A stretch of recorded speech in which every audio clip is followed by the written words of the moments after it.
Hello, hello, everyone. Thank you for joining us. I'm waiting for just a couple people to get into the room. I see the attendee number climbing, which is great. I hope everyone is doing well on this Friday afternoon. Thank you so much for joining us.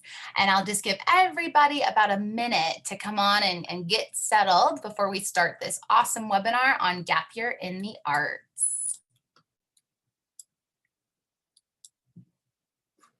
While I'm waiting for attendees to join, I also just want to check in with you guys and maybe just do a quick poll to see who is here in the room. Are you a student? Are you a parent? Are you an educator? And if you are a student or you are coming, joining us today in behalf of a student, what year are your student? Are they a junior, younger, high school senior? Are they a grad? Or are you an educator? If you want to go ahead and just submit that poll for me, we can kind of check in and see who is in the room at the moment as people continue to join. Just give you guys a couple more seconds on that poll.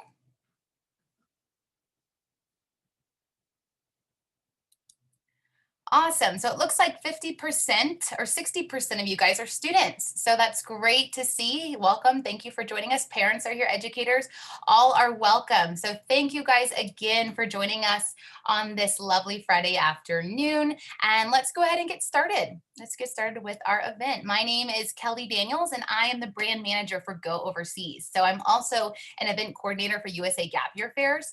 And for the past 14 years, USA Gap Year Fairs has partnered with high schools across the country to really educate, inspire, and empower our students to look beyond the classroom and pursue opportunities for experiential education. So this year, we've kind of redesigned our in-person events to provide our community with inspiration and guidance virtually. So thank you for joining us. We have a lot of good information. This event is hosted by Go Overseas, and you can think of us as a Yelp, but for meaningful travel experiences. So we don't actually operate any overseas programs ourselves, but we are a great resource for planning many different types of education, such as high school abroad, study abroad, intern, volunteer, and of course, gap years. So you can feel free, and you should browse our programs, read reviews, and explore other resources. We have articles, we have guides, awesome scholarship information as well. So I really hope you're inspired today to take that leap and start planning your gap time. And you can do a lot of really great research on our site and hopefully find a program that's right for you. And next, we're going to be talking about some scholarships. Everyone loves the keyword of scholarships. We're going to be giving away over $15,000 in gap year scholarships this year. So we're opening those applications on February 1st to kick off Gap Year Exploration Month. So if you'd like to receive some of those updates, you can go ahead and sign up for some email communications. I'm just going to go ahead and drop this link for everyone here in the chat. And then that way you guys can check us out. For today's session, Gap Year in the Arts, we have an amazing all-star panel lined up for you guys, all experts in the field. We have Catherine from Gap Year Solutions. Then we're going to hear from Killian at Irish Gap Year, followed by Holly at Art History Abroad. And we'll wrap up our program intros with Rosie at Cow House Studios. So if you have any questions throughout the presentation, please go ahead, feel free to drop them in that Q&A box at the bottom of your screen. And we'll be sure to get to those in about the last 10 minutes of the call. So without further ado, I'm going to go ahead and pass this off to Catherine. She's our expert gap year counselor on the call today. And let's hear on what she has to say about taking gap year programs in the arts. Okay, well, thank you so much, Kelly. And it's just great to be here. I'm super excited about our panel today. There's some awesome programs that we're going to hear about in a few minutes. My name is Catherine Stevader, and I am an accredited gap year counselor. I'm actually based in Boston, Massachusetts, and I work with students all over the country. So I am passionate about gap years, and I'm really glad that you guys are here tonight to learn a little bit more about gap years. And I actually started Gap Year Solutions because I really want to help high school students that are planning to go to college to have that successfully happen. So, there's a lot of things in high school that you learn academically, but there's not so much that you might not learn like life skills. And I think that when I work with students, I'm trying to help them figure out what are the tools or what are the skills that would be really, really helpful to have when you set foot on a college campus. We all know here that college is expensive, and I really feel like it's important for students to be the best they can when they get on that college campus. When I work with students, I do a lot of mentoring. I act like their coach. And I also enjoy going on site visits. Actually, two of the companies today that you're going to hear about, some of these programs, I was actually lucky to actually go visit their programs. And when I visit programs, I like to pretend I'm a Gap kid. So there I am actually in Argentina on a horse, got out of my comfort zone, like I tell my Gap year students, and I learned to ride a horse for the first time in my life. So another fun fact about me is I'm also a proud mother of four boys. My oldest son actually spent his junior year of high school in Spain. He lived with a host family and took all of his classes in an international school. And he came back fully fluent. My second kid took a gap year. And honestly, it's been so much fun as a mom, as well as a gap year advisor, to see what that 1 year has done for his life. It's really put him on a different life trajectory. He on his gap year, he worked and he volunteered and he made a lot of monies to help pay for a program that he chose to do in the spring of his gap year. He spent 3 months in Cuba, and it really changed him. He actually had said, to me, I didn't realize that college was a privilege. I thought everybody went to college, and so all these life lessons that he learned was just tremendous. He's actually a junior in college now, and he decided to take this semester off. So he's on a second gap semester. He's working, he's teaching tennis, he's thriving actually. And I do think if you're 18, if you're a student on this call and you can take a step off the typical path at age 18, it's almost like you're setting yourself up for, you don't have to follow the herd and you can do what's right for you at whatever time that is. Um, so without further ado, I'm going to now talk a little bit about what is a gap year? And I want to make this really simple today. I'm not sure if you all know what gap years are, but I just want to have a quick overview of what a gap year is. And simply, in a very simple definition, it's an intentional time off from traditional academic studies. It doesn't have to be a year, even though it says gap year. It could be a semester. And right now during COVID, actually, there's a lot of college kids that have chosen to take a semester off. A lot of college kids had gone online for the fall, and now they realize, you know what, I don't want to do that again. I'm going to take a gap semester, and vice versa. So there's no set circuits, you don't have to do a program. You could do a program. There's no set gap year. It's really very, very individual. And it's a time for personal growth.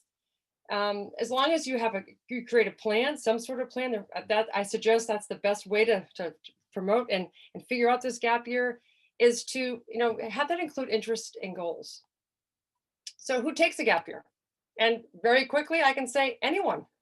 There's no, and I want to say no gap year kid. And I really believe that any kid can benefit from this year off. I think there's no, again, there's no classes in high school that are going to teach you some of these life skills that are so important, and not just for this 1 year, but for life. I think of maybe you students that are on the call, if you're seniors, you've been in school for 13 years. I picture like a hamster wheel, and you've been, on this wheel, and maybe your end product is college. Are you ready to do that? Do you still have the energy and the fire in your belly to be the best that you can when you step your foot on a college campus? I always say to students, you get one shot at being a freshman. So you really want to go forward with your best foot and feel like you're ready for that. Ready for more academics and also ready to navigate a college campus. I think of many students are burned out. That's why they take a gap year. Other students actually don't really know why they're going to college. And so they want to search and to have different experiences, whether it's jobs or internships or travel, and figure out why they may want to go and what they want to study. Kids that do take gap years end up by graduating more on time, which is the 4 years, versus the average graduation rate now around the country in four-year universities is 6 years. It's a lot of money to spend. It's also a good time to decompress. So many reasons, and I could go on, but I'm going to go to the next, question. Why take a gap year? Thanks. Why take a gap year? And my answer is, why not? What is the rush? There is no penalty for going to college when you're 19. There is no penalty to graduate from college when you're 24 or whatever the age is. So I just feel like this is a time for you when you don't have any strings attached. You don't have a mortgage to pay. You don't have student loans to pay off. It's just this unbelievable pivotal time in a young adult's life to figure out who you are before you take that next step, whatever that may be. If you are going to college, I have this look in my mind thinking, like, people are so excited when they get into their schools, which I'm so excited for them, and they have their name of their college on their sweatshirt. I want to know who that kid is behind that sweatshirt. Like, who are you really? Who's the authentic you? And that to me is really a great reason to take a gap year. Figure out who you are before you start your next adventure. Okay, next slide. So now we're talking about the arts, and I could spend all afternoon, as you can imagine. There's so many opportunities in the art world here for a gap year. And I kind of characterize them in an independent time or a group setting option. I'm going to leave the group setting option for programs to my experts here that you'll listen to in about 2 minutes. But as far as an independent time with gap years, as far as arts, there's so many options. I put them in bubbles here, music, drawing and painting, there's sculpture, there's photography, there's theater, filmmaking, dance, and so many more. But these are the broad range of what you could possibly do in a gap year. And as far as independence, do you want to be alone? Do you want to do something on your own and maybe take classes with other people? Or do you want to live with a cohort, with leaders? And that would be the structured program. I can give you a great example of a student I'm working with right now. She's been a dancer her whole life. And she got into school, she deferred, and she's trying to decide in her gap year, does she want to major in dancing or does she want to minor? And what does she want to do with it when she graduates? She knows she doesn't want to be a dancer per se.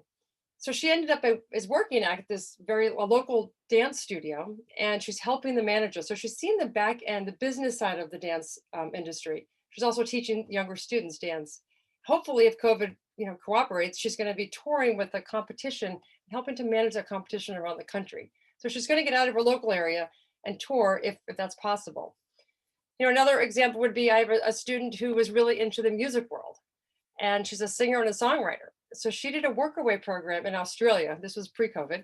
And so she could do her gigs. So she had her housing figured out and she had a job, but then in the evening she did her gigs and was hanging out with other people that were also very interested in the music world. And finally, photography and students taking classes. There are so many more classes online right now, whether it's learning how to teach yourself how to play the guitar or just dip your toes into different types of arts. I think a lot of students may not, in high school have had the chance to experiment in the field of art. And there's so many opportunities that you can just have little snippets throughout your gap year. So without further ado, I'm going to now literally send you over to Ireland to meet with Killian. Thank you very much, Catherine, for the introduction. My name is Killian O'Kelly. I'm with Irish Gap Year, and I am zooming in from Ireland, as Catherine said. Today, I want to talk to you briefly about the Irish Arts and Culture Gap Year program. If you can put us on to the next slide there, please, Jessica. The couple of the basics, why Irish Gap Year, who are we? First of all, we're an Irish company based in a place called Bundoran up in County Donegal, which is in the northwest of Ireland, about 3 hours from Dublin if you've been to Ireland. We are accredited through the Gap Year Association in Portland in Oregon in the US. We are an Irish company run by myself and our staff here in Bundoran.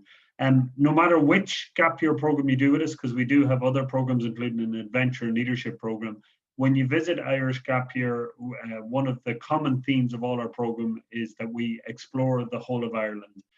We visit Belfast, we visit Dublin, Galway, Derry. We do multi-night trips all around Ireland. So visiting Irish Gap Year for any of our programs means visiting Ireland and exploring and understanding Ireland.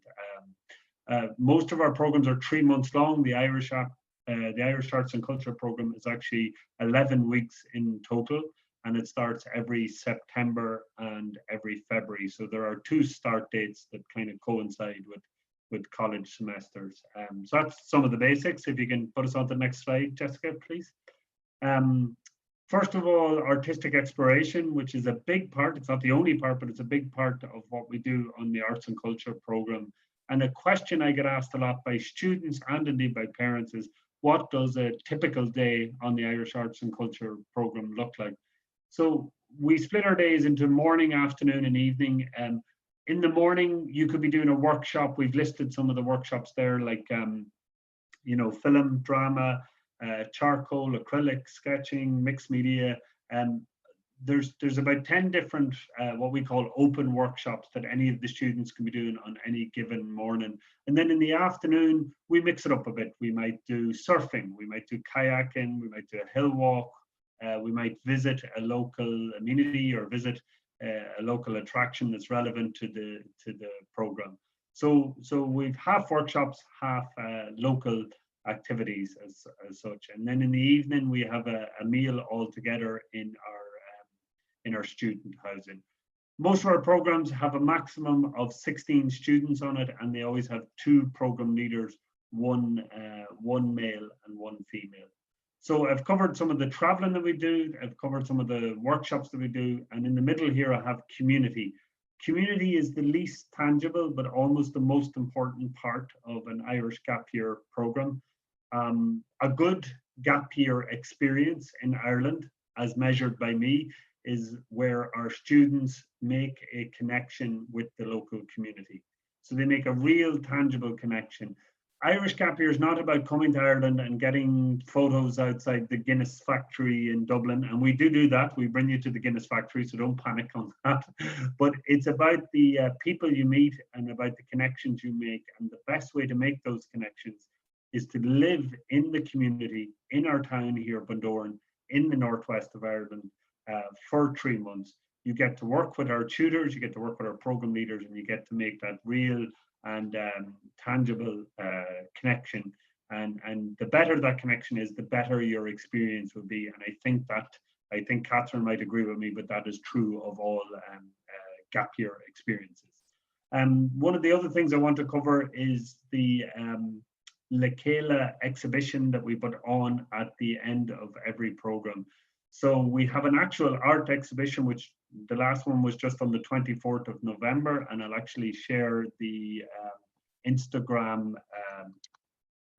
link to it there that we did for our art exhibition. What this is our students work towards this exhibition while they're here in Ireland. So the first 6 weeks of the program, all our students would do these open workshops. They explore every medium, every workshop. They try everything out. We have some students who be trying drama for the first time, some that'll be trying mixed media or obviously traditional Irish crafts for the first time. But the first 6 weeks, everybody tries everything. And then the last 5 weeks of the program, the students start to focus in, and the focus is to create an exhibition plan and an exhibition piece, which we pull together on the last week of the program. We invite in local artists, we get some music, we get some food, some wine, we create a great atmosphere with it. And as you can see on the link I've shared with you, this year we put it onto IGTV because of COVID restrictions. So one of the other things I wanted to cover, if we can go on to the next slide, Jessica, is another question I get asked by parents and indeed by students is, what does a typical gap year student look like for Irish gap year? Up in the top left on this screen, this is Claire. Claire's from Chicago. She was 18 years of age when she came over to do our arts and culture program. And that's her in the middle of putting together her exhibition for the Lekela exhibition. Most of our students are 18 or 19 years of age. Most of them are on the way to college, taking a semester off and want an international experience and some artistic exploration. I'm very conscious, I have a stopwatch here and I'm very conscious of my time. I think I'm coming up to 6 minutes. So what I'm going to do now is hand over to a good friend of mine, Holly, in Art History Abroad, who's going to talk to you about that. Holly. Thanks very much for the introduction, Cillian. Hi everyone, I'm Holly Morrison. I'm a tutor with Art History Abroad. I also run the North American admissions. And once upon a time, I was a student on the 6-week gap year program as well. I guess anyone who's come to this webinar is probably already has some inclination towards the arts. You might not be an artist, but you might be interested in the arts. And of course, the arts is a very broad topic. So I expect we might have some musicians, some photographers, filmmakers, actors, playwrights, poets, and all sorts of other talented individuals listening today.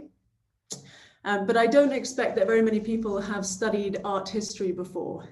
If you have studied it, then you'll know that one of the great things about the subject is that it beautifully ties together all different aspects of culture and civilization and humanity. So when we're studying art history, we're really talking, well, we're looking at visual art, but we're talking about everything from history and society, theology, philosophy, politics, economics, sciences, and at Art History Abroad, we take it one step further and we do all of that. We talk about all of these ideas, but we do it on site. So we can jump to the next slide. So Art History Abroad has been taking students to Europe, more specifically to Italy, which is where we work predominantly, for over 30 years. And we believe in opening up a really different way of learning. So through experiential education, we get out of the classroom. You'll get enough of that in college. And if you're not going to college, then you've probably had enough of that in high school. And we teach on site in archaeological ruins or archaeological sites, like this picture here is in Pompeii. We might be in ancient Roman temples or in galleries, museums, churches, basilicas, or even just on the streets in Naples if we see a really good Banksy or some street art. We teach in really small groups, so we're never more than 9 students to a tutor. We might be up to 24 students on a course, and we'll switch those groups around. But the small groups is really key to the way we work. We want to, as tutors, it's our mission to get to know all the students and understand what they want to get out of the program, but also what makes them tick and where they find inspiration. So these small groups allow us to get to know each other really quickly. Yeah, next slide, please. So most of the AHA tutors, like myself, have been a student on a course previously, and I think I can speak for all the other tutors when I say that we just completely fell in love with the experience, went to university, couldn't stop thinking about our time on AHA, and then we end up joining as tutors as soon as we graduate. So that's something we have in common. We also all have a background in either art history or classics or literature. But beyond that, we're quite different individuals. So we provide a really diverse range of perspectives, of teaching methods and personalities on the program. So over the course of a 6-week gap year program, you might expect to meet 8 or so different AHA tutors. We'll switch in and out or rotate in and out for a couple of weeks at a time. And all of the tutors have really different creative interests of their own as well. So in the picture here, you can see Henry is reading poetry to these students on a gondola in Venice. We also, well, he's a fantastic artist and an amazing pianist as well. Marie Naffer is another one of our tutors who has previously been won MTV's Unsigned Artist of the Year. She's a fantastic singer-songwriter. We've got George, who's a playwright. Joe works in fashion. We've got photographers and linguists and journalists and actors and all sorts of people who are AHA tutors when they're not doing their interesting creative work. And that leads me on to a core idea in AHA. On the next slide, we have creativity, which is, yeah, a really core tenet to what we do. So we'll have a broad range of students joining us on programs, some of whom will practice creativity on a daily basis, and some people find the idea of creativity a bit intimidating. So we want to build your confidence in that regard. We want to make you feel like you can find creativity anywhere you go. There's a great quote from John Cleese on his small book on creativity. He says, "Wherever you can find a way of doing something that's better than what's been done before, that's being creative." Well, if that's true, and I think it is, then whatever we go on to do in life, be it in the arts or the sciences and education and finance and technology, creativity is the one thing that will set us apart. And we all have the ability to be creative. We just have to access it and practice it. And it doesn't mean you need to be an artist either, but it does mean you need to maybe take some time away from screens and from classrooms and have a look at how barriers have been broken in the past and how we might continue to progress our little corners of the world. So those are some of the bigger ideas, but on a more practical note, we practice creative things every day. So we'll be sketching with our watercolor sets. We'll have a go at poetry in Rome when we're looking at the Romantics. We'll do drawing, we'll do architectural design. In Naples, we'll have a go at tile painting. In Florence, we'll have a go at traditional paper marbling. We'll do cooking and acting and photography. And there won't be a grade or a final exam, but if you do want to take it more seriously, you can partake in a personal project where you can work one-on-one with a tutor throughout the duration of the course, to kind of help develop your ideas and work on something. And next slide, please. So if any of you have already read some of the reviews on Go Overseas about AHA, you may notice one of the key takeaways from students is simply how much fun everyone has on the program. We are an academic course, but we don't like to take ourselves too seriously. I think it's probably safe to say that we take humor as seriously as we take culture. And when we're in Italy, we're obviously going to be enjoying the food as much as the art. So it is really all about enjoying the beautiful Italian way of life. And we'll make a point of looking for local events that are going on as well. So that might be local markets, a football game or a soccer game, a play or a concert, whatever it is, we don't want to miss it. So those will all be part of the trip. And last slide, because I think I'm probably running out of time. Yeah, so just on a more practical note, our courses run throughout the year. We've got 2 to 4 week summer courses. We've got a 6-week gap year courses, a full 12-week semester program in the autumn. We're running a 3-week program in June, which is all about the intersection of the environment and art. So hopefully, whatever time you're looking to fill in your gap year, an AHA course will fit in pretty easily. And obviously all the information is on our website, which I think Kelly has put in the chat box. So thanks so much for coming along today and listening to all of us speak. And I'll pass you over to Rosie from Cowhouse Studios now. Thanks, Holly. That has made me want to fly over to Italy straight away. Sounds really wonderful. And hi to everyone, and thanks for tuning in this evening. My name is Rosie O'Gorman, and I'm going to tell you about our space and our program at Cowhouse Studios in Ireland. It's our visual art program called Fieldworks.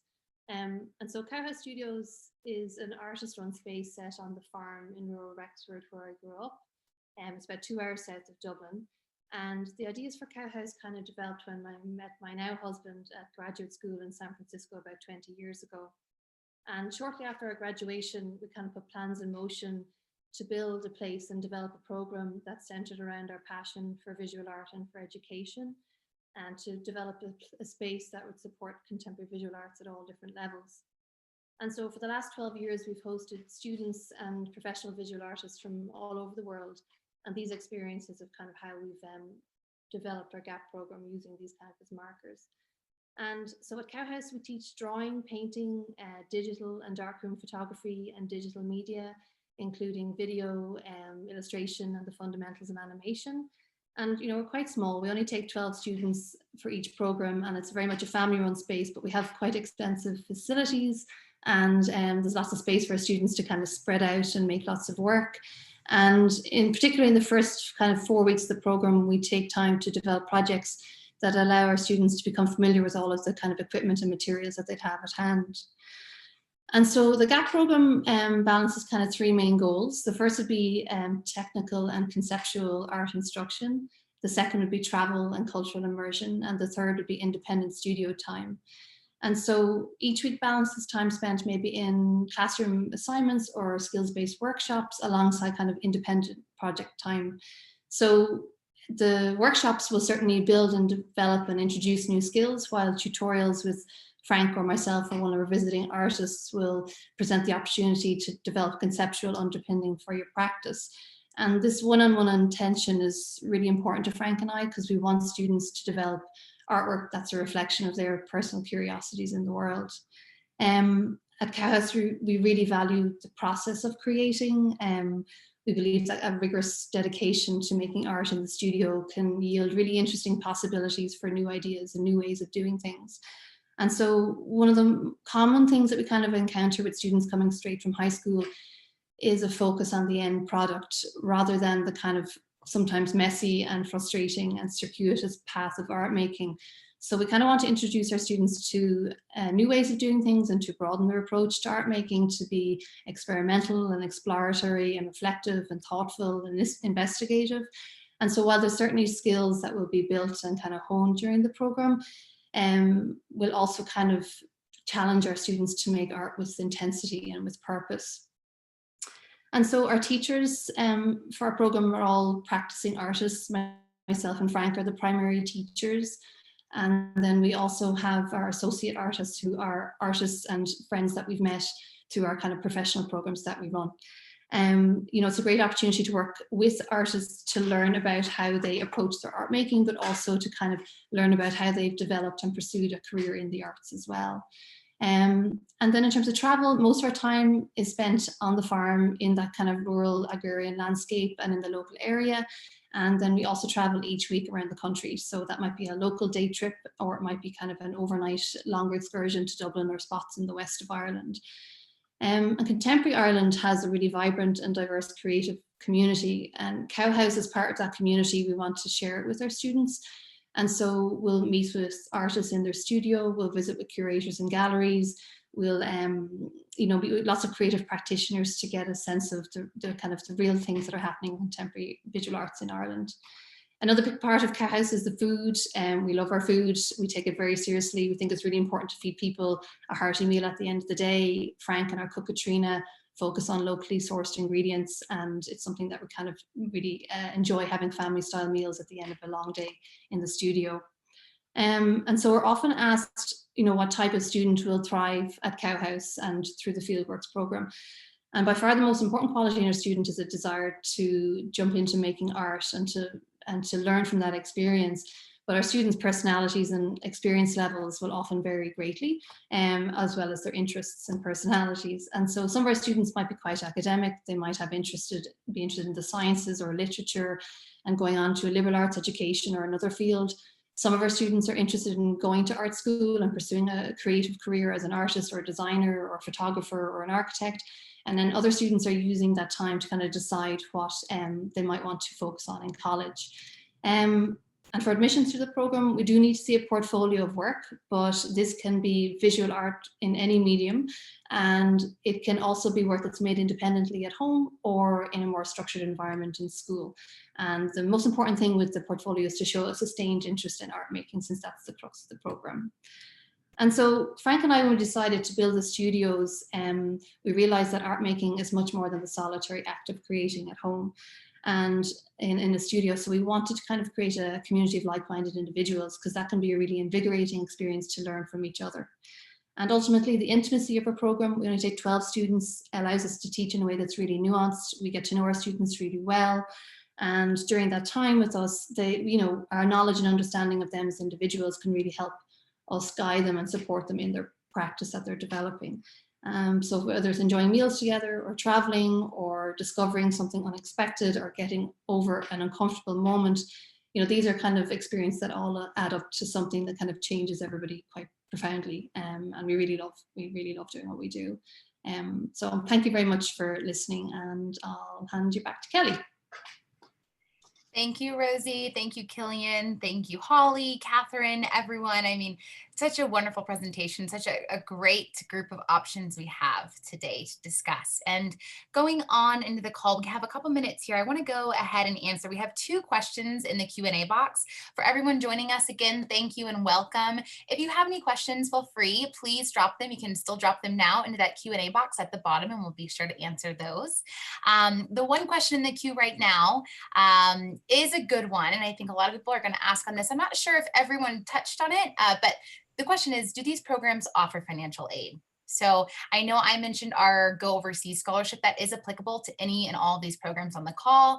How about we just start with Killian, Rosie, Holly, you guys can all kind of chime in on what your financial aid policies are. Yeah, so we do offer financial aid, and we work with the GYA there. We have a criteria for that. It's more about inclusion than you know, it's not a blanket financial aid. So it's about inclusion and getting the right people onto the program. It is something we have offered in the past. We've worked with consultants in the past. But to answer the question, Kelly, yes, we offer financial aid, and it's always a conversation with the family. Yep, and just to answer about Cowhouse Studios and fieldwork. So for each program, we typically offer one session each year in the fall. We are running a spring session next year as well. So we typically run maybe 1 to 2 sessions a year. And for each session, we'll offer 3 scholarships. And so 2 are need-based, and 1 is a diversity scholarship that's covers 100% tuition, and that's for students, you know, from historically underrepresented backgrounds, both in Ireland and abroad. The second one is also need-based, and that covers 75% of tuition. And then the third one is a portfolio scholarship, and that's merit-based, and that covers 25% of the total tuition. Yeah, and we do also have different financial aid, bursaries and scholarship options. It will take a while to go through them all, but they're listed on the website. The main one that we offer is called the Trenchard Cox Scholarship, which is offered every year. It's worth about £4,000. I don't know what that is in dollars, sorry. We also have a music scholarship for our late summer course, which involves a music festival in Florence. And then for students who need financial aid, it's always worth a conversation, and we help out financially where we can. Yeah. Great. Thank you guys for sharing. I think that answered the question. A couple in here, it looks like we have one from Julie asking, are there specific opportunities in music production and or technology? I know that all of you guys kind of touched on the various forms, but maybe a yes, if you guys have those options on your programs, or Catherine, you can kind of give us an overview of if you know of any recommendations there.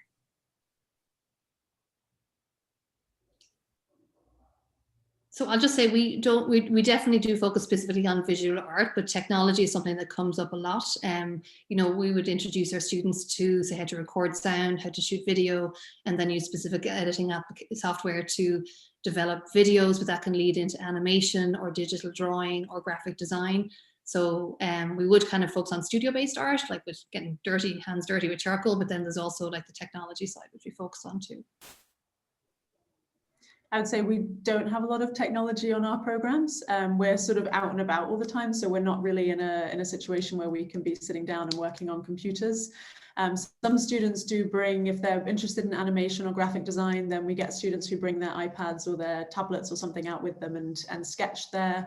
And we do photography, and some students do filmmaking as well. So that's something that we can help with out in the field, but we don't really do much in terms of technology other than that. For us, Kelly, our drama workshops, some of our students film them and actually make a little movie out of the drama workshop. So some of the students who don't maybe want to be involved in the drama workshop get involved in filming and work with a local tutor to make a film out of that, which is always great fun.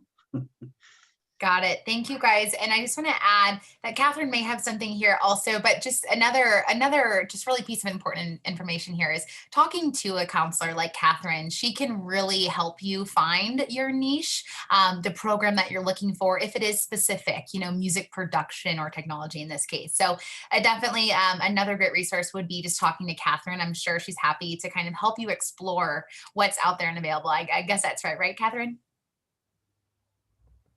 Absolutely. There are so many niches in this world of art. So sometimes it might be just being an intern for a company that's doing some production, whether it's filmmaking or any other sort of art. So there's definitely options, and it's just that's what I do. Really helping fit the student to really their goal of what they want to do in the world of art or whatever other experience they want to have in their gap year. Awesome. Great. And that is a good point. Internships as well, huh? And another question, it looks like this one's for Holly at Art History Abroad. Does your program include any language learning? And then I guess everyone can kind of say language learning. Is that something that you guys offer? Yes, it is. So it's on our semester program, the 12-week course, then it's a 2-week component of the program. So after spending a couple of weeks in the UK and then a couple of weeks in France, we move to Tuscany, where students stay with host families and go to a language school there. And it's a fantastic language school. It's where I learned Italian, and I love it.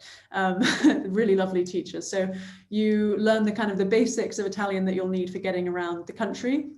and then practice with host families. And in the afternoon, we do nice cultural activities like cooking and visiting vineyards and doing lots of drawing and painting and that kind of thing.